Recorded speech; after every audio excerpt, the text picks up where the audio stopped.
Hi friends, welcome to Dakkis nest. ഇന്നത്തെ നമ്മുടെ special ഒരു അവിൽ മിൽക്കാണ്. ഇത് വളരെ വ്യത്യസ്തമായിട്ടുള്ള ഒരു അവിൽ മിൽക്കാണ്. ഇത്രയും ടേസ്റ്റിലുള്ള ഒരു അവിൽ മിൽക്ക് നിങ്ങൾ ഇതുവരെ കുടിച്ചിട്ടുണ്ടാവില്ല. അപ്പോൾ ഈ ഒരു അവിൽ മിൽക്ക് എങ്ങനെയാണ് ഉണ്ടാക്കുന്നത് എന്നൊന്ന് നോക്കാം. അതിനു മുമ്പ് ഈ വീഡിയോ നിങ്ങൾക്ക് ഇഷ്ടപ്പെടുകയാണെങ്കിൽ ഒന്ന് ലൈക്ക് ചെയ്യാനും ഷെയർ ചെയ്യാനും അതോടൊപ്പം നമ്മുടെ ചാനൽ ഇതുവരെ സബ്സ്ക്രൈബ് ചെയ്യാതെ കാണുന്നവരാണെങ്കിൽ ഒന്ന് സബ്സ്ക്രൈബ് ചെയ്യാനും മറക്കരുതേ. ഈ ഒരു അവിൽ മിൽക്ക് ഉണ്ടാക്കാൻ വേണ്ടി ഞാനിവിടെ 1 കപ്പ് പൊരി അവിലാണ് എടുത്തിട്ടുള്ളത്. നോർമൽ അവിലായാലും കുഴപ്പമൊന്നുമില്ല, അതൊന്ന് വറുത്തിട്ടെടുക്കണം എന്ന് മാത്രം. ഇനി ഇവിടെ ഒരു റോബസ്റ്റ് പഴം, 2 കപ്പ് നല്ല തണുത്ത പാലിലേക്ക് 1/4 ടീസ്പൂണ് വാനില എസൻസ് ചേർത്തിട്ടുള്ളതാണ്.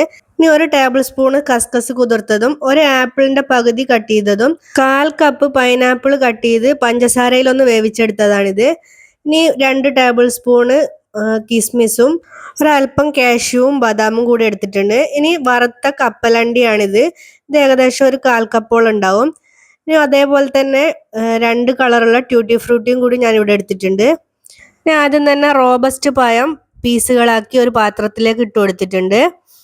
ഇതിലേക്ക് നമുക്ക് 4 ടേബിൾ സ്പൂണ് പഞ്ചസാര ചേർത്ത് കൊടുക്കാം. നിങ്ങളുടെ മധുരത്തിന് ആവശ്യമായിട്ട് പഞ്ചസാര കൂട്ടിയും കുറച്ചും ഒക്കെ എടുക്കാം കേട്ടോ. ഒരു 4 ടേബിൾ സ്പൂൺ ഒരു പാകത്തിനുള്ള മധുരമായിരിക്കും. ഇനി ഈ പഴം ഈ സ്പൂണ് വെച്ച് തന്നെ നല്ലോണം ഒന്ന് ഉടച്ചു കൊടുക്കുന്നുണ്ട്. ഈ പഴമൊക്കെ നന്നായിട്ട് ഉടഞ്ഞു വന്ന് പഞ്ചസാരയൊക്കെ ഇതിൽ നല്ലോണം മെൽറ്റായി നല്ലൊരു പാകത്തിനായി വരുന്നത് വരെ ഇതൊന്ന് സ്പൂണ് വെച്ച് പ്രസ് ചെയ്ത് ഉടച്ചെടുക്കണം. ഇത് മിക്സിയിലിട്ട് അടിച്ചെടുക്കുന്നതിലും ഇങ്ങനെ തന്നെ ചെയ്തെടുക്കുമ്പോഴാണ് കൂടുതൽ ടേസ്റ്റ് ഉണ്ടാവുക. അപ്പം ഇതിങ്ങനെ സ്പൂണ് വെച്ച് കുത്തി കുത്തി ഒന്ന് ഉടച്ചെടുക്കണം. ഇപ്പോൾ നമ്മുടെ പഴമൊക്കെ നന്നായിട്ട് ഉടഞ്ഞു വന്നിട്ടുണ്ട്. ചെറിയ ചെറിയ പീസുകളൊക്കെ ഉണ്ടാവും, പക്ഷെ അതൊന്നും കുഴപ്പമില്ല. ഇപ്പം ഇതിൽ ചേർത്ത് കൊടുത്തിട്ടുള്ള പഞ്ചസാരയൊക്കെ നന്നായിട്ട് മെൽറ്റായി ഈ പഴത്തിൽ നന്നായിട്ട് മിക്സായി വന്നിട്ടുണ്ട്. അപ്പോൾ ഈ ഒരു പഴത്തിൻ്റെ മിക്സ് നമുക്കിവിടെ റെഡിയായി കിട്ടിയിട്ടുണ്ട്. ഇനി ഞാനിവിടെ ഈ അവിൽ മിൽക്ക് സെർവ് ചെയ്യുന്ന ഗ്ലാസ്സിൽ ചോക്ലേറ്റ് സിറപ്പ് വെച്ച് ഒന്ന് ഡെക്കറേറ്റ് ചെയ്ത് കൊടുത്തിട്ടുണ്ട്. കാണാനുള്ള ഒരു ഭംഗിക്ക് വേണ്ടിയിട്ടാണ്. ഞാനിപ്പോൾ ഇവിടെ അത്യാവശ്യം വലുപ്പമുള്ള 2 ഗ്ലാസ്സിലാണ് ഈ അവിൽ മിൽക്ക് സെറ്റ് ചെയ്യുന്നത്.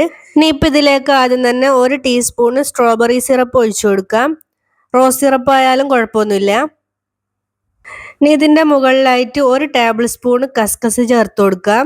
ഞാനിപ്പോൾ ഇവിടെ 2 ഗ്ലാസ്സിലും ഒരേപോലെ ചേർത്ത് കൊടുക്കുന്നുണ്ട്. ഇനി ഇതിൻ്റെ മുകളിലായിട്ട് 2 ടേബിൾ സ്പൂണ് പൊരിയവിൽ ചേർത്ത് കൊടുക്കാം. 2-3 ടേബിൾ സ്പൂണ് ചേർത്ത് കൊടുക്കാവുന്നതാണ്. ഞാനിപ്പോൾ ഇവിടെ 2 ടേബിൾ സ്പൂൺ വീതമാണ് ചേർക്കുന്നത്. ഇനി ഇതിൻ്റെ മുകളിലായിട്ട് നമ്മൾ നേരത്തെ തയ്യാറാക്കി വെച്ചിട്ടുള്ള പഴത്തിൻ്റെ മിക്സ് ഒരു 2-3 ടേബിൾ സ്പൂണ് ചേർത്ത് കൊടുക്കാം.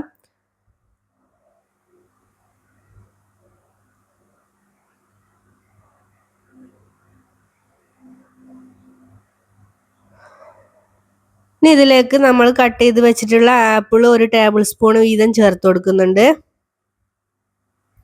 അതിൻ്റെ മുകളിലായിട്ട് പൈനാപ്പിൾ വേവിച്ചത് 1 ടേബിൾ സ്പൂൺ ചേർത്ത് കൊടുക്കാം. ഇനി ഇതിൻ്റെ മുകളിൽ കപ്പലണ്ടി ചേർത്ത് കൊടുക്കുന്നുണ്ട്. അത് ഏകദേശം 1 ടേബിൾ സ്പൂണോളം ചേർത്ത് കൊടുക്കുന്നുണ്ട്. ഇനി ഇതിലേക്ക് നല്ല തണുത്ത പാല് ചേർത്ത് കൊടുക്കാം. വാനില എസൻസ് ഒക്കെ ചേർത്തിട്ടുള്ള പാലാണ്. ഇനി ഇതിൻ്റെ മുകളിലായിട്ട് വീണ്ടും പഴത്തിൻ്റെ മിക്സ് ചേർത്ത് കൊടുക്കാം. ഇത് ഏത് രീതിയിൽ വേണമെങ്കിലും നിങ്ങൾക്ക് സെറ്റ് ചെയ്ത് കൊടുക്കാവുന്നതാണ് കേട്ടോ. ഇതിൻ്റെ മുകളിലായിട്ട് വീണ്ടും പൊരിയവിൽ തന്നെ ചേർത്ത് കൊടുക്കുന്നുണ്ട്.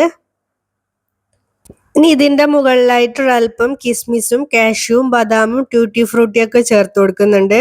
ഇതൊക്കെ നമ്മുടെ ഇഷ്ടത്തിനനുസരിച്ച് ചേർത്ത് കൊടുക്കാവുന്നതാണ്. നമുക്ക് ഇഷ്ടമില്ലാത്ത സാധനങ്ങളൊക്കെ ഒഴിവാക്കിയിട്ട് നമുക്ക് കൂടുതൽ താല്പര്യമുള്ള നട്ട്സും ഫ്രൂട്ട്സൊക്കെ ഇതിലേക്ക് ആഡ് ചെയ്യാവുന്നതാണ്. ഇതിലേക്ക് വീണ്ടും വാനില എസൻസ് ചേർത്തിട്ടുള്ള നല്ല തണുത്ത പാല് ചേർത്ത് കൊടുക്കുക. ഇനി അതിൻ്റെ മുകളിലായിട്ട് 1 സ്കൂപ്പ് വാനില ഐസ്ക്രീമും കൂടി ചേർത്ത് കൊടുക്കുന്നുണ്ട്. ഇതിൻ്റെ മുകളിലായിട്ട് ഒരു ചെറിയും കാഷ്യൂവും ബദാമും ട്യൂട്ടി ഫ്രൂട്ടിയൊക്കെ വെച്ചിട്ട് ഒന്ന് ഡെക്കറേറ്റ് ചെയ്ത് കൊടുക്കാം. അപ്പം നിങ്ങൾക്ക് ഇത് ഇഷ്ടമുള്ള രീതിയിൽ സെറ്റ് ചെയ്തെടുക്കാവുന്നതാണ്. ഫ്രൂട്ട്സും നട്ട്സും ഐസ്ക്രീമും എല്ലാം ചേർന്ന് വരുമ്പോൾ ഈ ഒരു അവിൽ മിൽക്ക് നല്ലൊരു ടേസ്റ്റി ആയിട്ടുള്ള ഒരു അവിൽ മിൽക്കാണ്. ഈ ഒരു അവിൽ മിൽക്ക് കുടിച്ചാൽ തന്നെ നമുക്ക് വയറ് ഫില്ലായ പോലെ തോന്നും. ഒരു നേരത്തെ ഒരു മീലായിട്ട് വേണമെങ്കിൽ നമുക്ക് ഈ ഒരു അവിൽ മിൽക്ക് കഴിക്കാവുന്നതാണ്. അവിൽ മിൽക്കൊക്കെ നമ്മൾ മിക്കവരും കഴിച്ചിട്ടുണ്ടാകും, പക്ഷെ ഈ ഒരു രീതിയിൽ നിങ്ങളൊന്ന് അവിൽ മിൽക്ക് ഉണ്ടാക്കി കഴിച്ചു നോക്കുക. നമ്മൾ കൂൾ ബാറിലൊക്കെ പോയിട്ട് വ്യത്യസ്തമായ പല ടേസ്റ്റിലുള്ള അവിൽ മിൽക്കുകളും കഴിക്കും. അപ്പോൾ ആ ഒരു അവിൽ മിൽക്ക് നമുക്ക് വീട്ടിൽ തന്നെ സിമ്പിളായിട്ട് തയ്യാറാക്കി എടുക്കാവുന്നതാണ്. അപ്പോൾ ഈ ഒരു റെസിപ്പി നിങ്ങളൊന്ന് ട്രൈ ചെയ്ത് നോക്കിയിട്ട് നിങ്ങളുടെ ഫീഡ്ബാക്ക് ഒന്ന് അറിയിക്കുക. അതേപോലെ ഈ വീഡിയോ കണ്ടുകൊണ്ടിരിക്കുമ്പോൾ നിങ്ങൾക്ക് ഇഷ്ടപ്പെടുകയാണെങ്കിൽ ഒന്ന് ലൈക്ക് ചെയ്യുക, ഷെയർ ചെയ്യുക. അതോടൊപ്പം നമ്മുടെ ചാനൽ ഇതുവരെ സബ്സ്ക്രൈബ് ചെയ്യാതെ കാണുന്നവരാണെങ്കിൽ ഒന്ന് സബ്സ്ക്രൈബ് ചെയ്ത് സപ്പോർട്ട് കൂടി ചെയ്യണേ. അപ്പോൾ മറ്റൊരു വെറൈറ്റി വീഡിയോയുമായി വീണ്ടും കാണാം. അതുവരേക്കും താങ്ക് യു.